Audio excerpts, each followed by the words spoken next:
froggy? See? See, you have a picture. Have you got a picture? Lighting a fire without matches. She seems to be looking at it. It will massively increase my chances of survival. The smoke is coming. He sees a froggy. Yeah? And the Aboriginal Australians have shown me some of their ancient techniques. Come on, hands. I'll soon find out whether these techniques will help keep me alive on the island. Yeah! But the hardest part will be the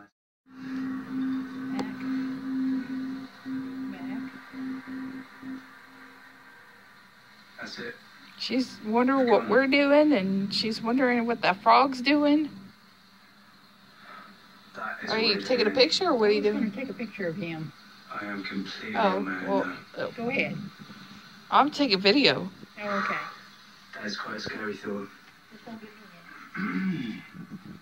Y'all go I need nuts to keep over a calm and frog. prioritize. Water is the most important. You see the froggy? followed by shelter and food. Filming everything Oh, it's myself moving. is an added pressure. I'll be using up to 3 cameras at a time so you can see exactly what I'm facing. I'm up and running filming wise.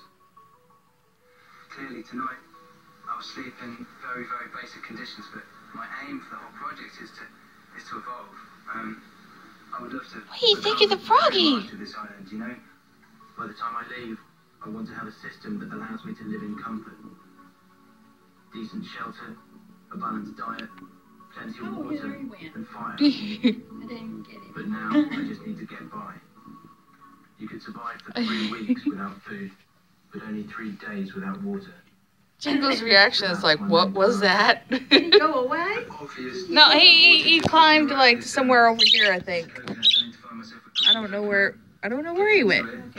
I was asking her if he went away. Oh. Going up and down the beach, I'm also going to look for potential areas to sleep. What do you on think, the little outside bird?